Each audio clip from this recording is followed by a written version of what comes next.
Senadora Giovanna Bañuelos de la Torre, del Grupo Parlamentario del Partido del Trabajo. Muchas gracias, senador presidente, con su permiso. El 2 de octubre no se olvida.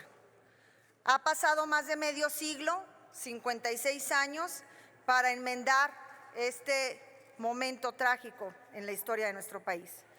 Llegó el momento de pedir perdón ante uno de los crímenes de lesa humanidad, una de las mayores atrocidades en México.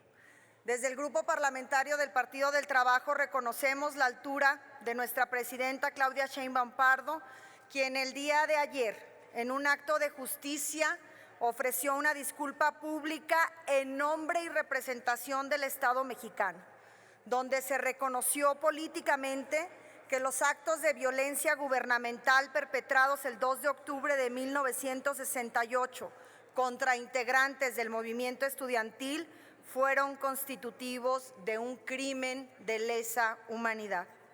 Nos sumamos y ofrecemos una disculpa pública a las víctimas, a sus familiares y a la sociedad mexicana en su conjunto.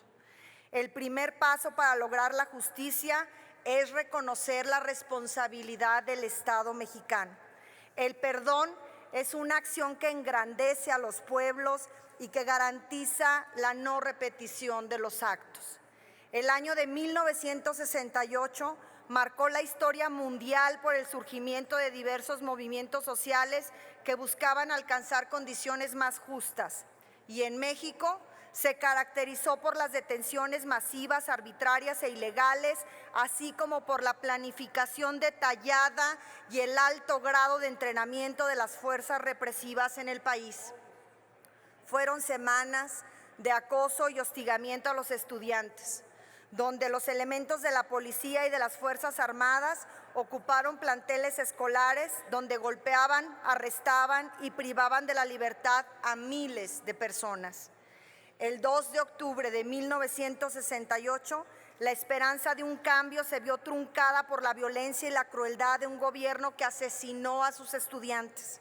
Ese día, la Plaza de las Tres Culturas fue testigo mudo de una tragedia que marcó a una generación y a un país completo.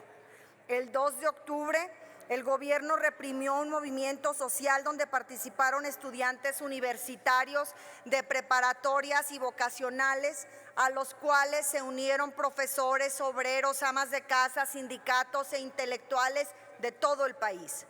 Fue en el mitin del 2 de octubre donde demandaban la libertad y democracia y solo encontraron como respuesta muerte y opresión. Aquel mitin concluía cuando un helicóptero comenzó a sobrevolar la Plaza de las Tres Culturas, desde donde se dispararon 2 bengalas, señal para que los francotiradores vestidos de civiles comenzaran a abrir fuego sobre los estudiantes, madres, hijos, profesores y obreros. Nadie pudo salvarse, ni los que alcanzaron a refugiarse en departamentos aledaños, porque sin ninguna orden judicial el ejército irrumpió en cada uno de ellos para capturarlos. El eco de los disparos aún resuena en la memoria de quienes vivieron aquel fatídico día. Horas después de la matanza, el gobierno maquilló las cifras: 26 muertos, 1,043 personas detenidas, 100 heridos. Como siempre, ocultaron la realidad. Cifras extraoficiales reportaron el asesinato de más de 300 personas en la Plaza de las Tres Culturas. Las consecuencias de la matanza trascendieron las vidas de las víctimas, dejando una profunda huella en la sociedad mexicana y en su lucha por la justicia. El 2 de octubre de 1968 no se olvida. No se olvidan los gritos de miles de estudiantes corriendo por miedo a ser asesinados. No se olvidan a los padres de familia que buscaban a sus hijas e hijos víctimas de la fuerza del Estado. No se olvidan las víctimas de desaparición forzada. No se olvidan a los que alzaron la voz para exigir sus derechos. No se olvidan a las personas asesinadas y no olvidamos que fue el Estado.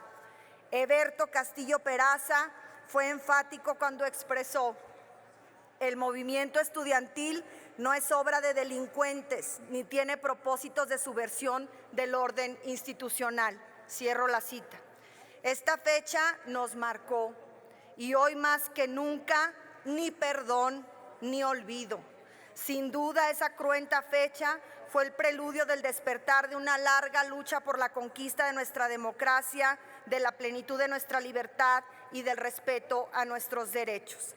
A las víctimas nunca las olvidaremos. El 2 de octubre no se olvida. Muchas gracias, presidente. Gracias, compañeras y compañeros.